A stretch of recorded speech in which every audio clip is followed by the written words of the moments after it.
आंखों में अरमान लिया, मंजिल को अपना मान लिया, तो मुश्किल क्या आसान किया, जब ठान लिया तो ठान लिया। हेलो दोस्तों, स्वागत है आप सभी का यस ITI टेक्निकल क्लासेस में। तो आज इस क्लास में हम इलेक्ट्रीशियन थ्योरी का MCQ सॉल्व कराने वाले हैं, जो फर्स्ट ईयर के स्टूडेंट के लिए बहुत ही महत्वपूर्ण है। तो आइए स्टार्ट करते हैं इस क्लास को। प्रश्न संख्या 1, इस सुरक्षा चिन्ह का क्या नाम है? ऑप्शन ए चेतावनी चिन्ह, ऑप्शन बी आवश्यक चिन्ह, ऑप्शन सी निषेध चिन्ह और ऑप्शन डी सूचनात्मक चिन्ह। यानी इन्फॉर्मेटिव साइन। तो प्लस वाला जो सिंबल होता है वर्गाकार होता है, इसको यूज हमेशा कौन करते हैं? डॉक्टर यूज करते हैं। इनको बोलते हैं हम लोग इन्फॉर्मेटिव साइन। यानी सही विकल्प इसका डी वाला ऑप्शन सही है। निषेधात्मक चिन्ह यानी मना करता है आपको। तो वृत्त के आकार का होता है। इसमें क्या होता है कि वृत्त का आकार होता है, लेकिन इसमें जो क्रॉस का एक सिंबल बना होता है, ठीक ना। मैंडेटरी साइन जो होता है, यानी आवश्यक चिन्ह, आपको ये काम करना ही है, तो वृत्त में ये भी होता है। लेकिन क्या होता है, बैकग्राउंड कैसा होता है? नीला होता है। और सफ़ेद रंग का क्या होता है? चित्र बना होता है, जैसे मास्क के लिए अलर्ट करना। चेतावनी चिन्ह की बात करते हैं तो वार्निंग साइन जो होता है, सभी लोग को पता है ये क्या देता है? जनहित में जारी अर्थात कोई सूचना, जैसे रेलवे क्रॉसिंग हो गई, वहाँ पर जाते हैं तो उसको इंडिकेट करने के लिए किसका प्रयोग करते हैं? वार्निंग साइन का, कि आगे क्या है, रेलवे क्रॉसिंग है, आप गाड़ी धीमे चलाएं, ठीक है। तो अगले प्रश्न की तरफ चलते हैं हम। प्रश्न संख्या 2, अग्निशमक का मुख्य कार्य क्या है? ऑप्शन ए दिया हुआ है, अग्नि में ईंधन को मिलाना। ऑप्शन बी जो है, अग्नि से ईंधन को अलग करना। ऑप्शन सी दिया हुआ है, जल का उपयोग करके तापमान कम करना। और ऑप्शन डी दिया हुआ है, अग्नि को आपूर्ति से अलग करना। तो इसका जो सही जवाब है, अग्नि को आपूर्ति से अलग करना, अग्नि को ऑक्सीजन की आपूर्ति से अलग करना था। ऑप्शन डी का क्या है? सही जवाब है। ठीक, चलते हैं अगले प्रश्न की तरफ। निम्न में से कौन सी भौतिक हानि है, यानी फिजिकल हैजार्ड कौन सा है? ऑप्शन ए दिया हुआ है धूम्रपान, ऑप्शन बी कंपन, ऑप्शन सी क्षण और ऑप्शन डी जो है रेडियो सक्रियता। इसका सही आंसर जो है कंपन, यानी वाइब्रेशन जो होता है इसका सही आंसर, यानी ऑप्शन बी क्या है इसका सही आंसर होता है। यानी फिजिकल हैजार्ड क्या होता है, यानी जो बाहरी रूप से आप क्या करें, कंपन करें, वो फिजिकल होता है, यानी इसका बी वाला ऑप्शन सही है। चलते हैं नेक्स्ट प्रश्न की तरफ। निम्न में से अग्निरोधक का उपयोग करके सही क्रम क्या होता है, यानी फायर एक्सटिंग्विशर चलाने का सही सीक्वेंस क्या होता है, ठीक ना। ऑप्शन ए दिया हुआ है खींचना, निशाना लगाना, दबाना और घुमाना। ऑप्शन बी दिया हुआ है पुल करना, एम करना, स्वीप करना और दबाना। ऑप्शन सी धकेलना, व्यवस्थित करना, दबाना व घुमाना। ऑप्शन डी दिया हुआ है धकेलना, व्यवस्थित करना, घुमाना और अनुक्रम। तो यानी सबसे पहले सीक्वेंस इसका होता क्या है? तो क्वेश्चन नंबर 4 का सही आंसर जो होता है ऑप्शन ए वाला इसका सही जवाब है। अर्थात सबसे पहले हम लोग क्या करते हैं, फायर एक्सटिंग्विशर को पुल करते हैं, फिर टारगेट करते हैं, इसके बाद क्या करते हैं, निशाना लगाते हैं, इसके बाद दबाते हैं, इसके बाद घुमाते हैं। चलिए प्रश्न संख्या 5, 5S संकल्पना निम्न में से कौन सा चरण स्टैंडर्डाइजेशन को इंगित करता है? तो ऑप्शन ए दिया हुआ है स्टेप फर्स्ट, यानी प्रथम चरण, द्वितीय चरण। ऑप्शन सी दिया है तृतीय चरण और ऑप्शन डी चतुर्थ चरण। तो इसका सही जवाब क्या होना चाहिए? यानी 5 का जो होता है डी, यानी चतुर्थ चरण जो होता है ना, स्टैंडर्डाइजेशन को क्या करता है? परिभाषित करता है। ठीक, नेक्स्ट प्रश्न की तरफ चलते हैं। कौन से प्लायर का उपयोग तार का हुक बनाने के लिए, हुक और लूप बनाने में यूज होता है?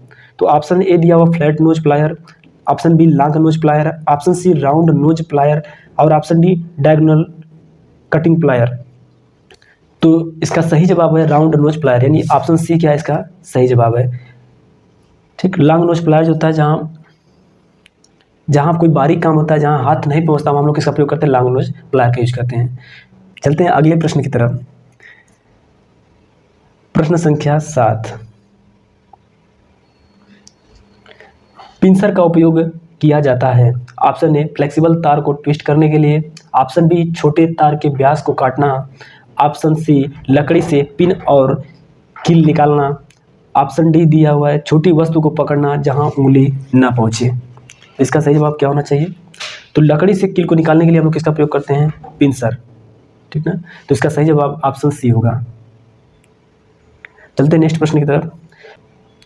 प्रश्न संख्या 8, इस सड़क सुरक्षा चिन्ह का क्या नाम है?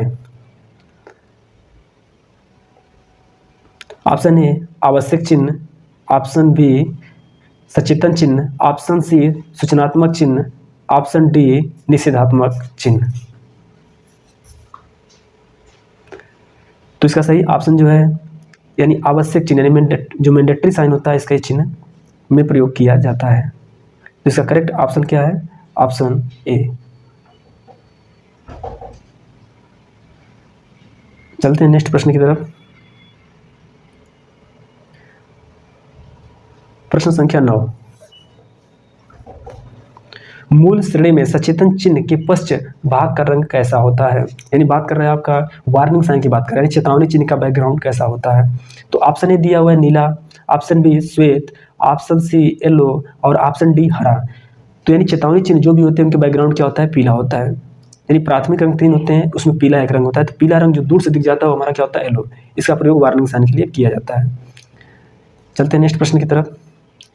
विद्युत उपकरण में लगी अग्नि हेतु कौन सा अग्निशामक का प्रयोग किया जाता है? तो ऑप्शन ए दिया हुआ है हेलान प्रकार, ऑप्शन बी झाग प्रकार, ऑप्शन डी गैस कारतूस प्रकार, ऑप्शन डी संग्रहित दबाव प्रकार का प्रयोग करते हैं। तो इसका सही जवाब होगा हेलन प्रकार का। झाग प्रकार का प्रयोग तो हम लोग कर नहीं सकते क्योंकि इसमें से क्या निकलेगा? पानी। अपशिष्ट निपटारा विधि कौन सी जो गर्मी पैदा करती है? ऑप्शन ए पुनर्चक्रण, ऑप्शन बी खाद डालना, ऑप्शन सी भस्मीकरण और ऑप्शन डी दिया हुआ है अपशिष्ट संघनन। तो इसका सही जवाब होता है ऑप्शन सी, यानी भस्मीकरण जो होता है अपशिष्ट निपटारा की विधि है जो गर्मी पैदा करती है। यानी भस्मीकरण क्या? किसी चीज़ को जला देना। चलते हैं अगले प्रश्न की तरफ। धुएं से सुरक्षा के लिए किस व्यक्तिगत सुरक्षा यानी पीपीई यानी पर्सनल प्रोटेक्टिव इक्विपमेंट का उपयोग किया जाता है? ऑप्शन ए दिया हुआ है एप्रन, ऑप्शन बी चश्मा, ऑप्शन सी कान कवच, ऑप्शन डी नाक कवच। इसका सही जवाब क्या होना चाहिए? चलिए, तो इसका सही जवाब जो होगा ऑप्शन डी यानी नाक कवच जो होता है इसका करेक्ट आंसर है।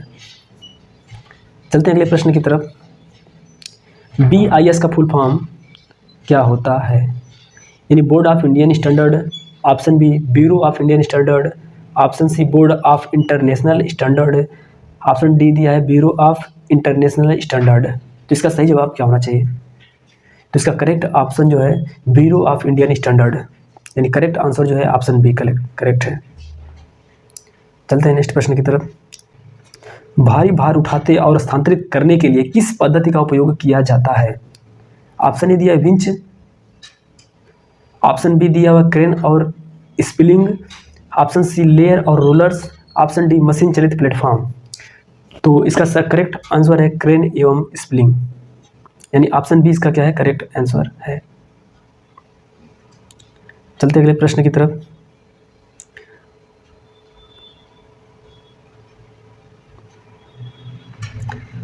आग बुझाने में स्टार्विंग क्या है?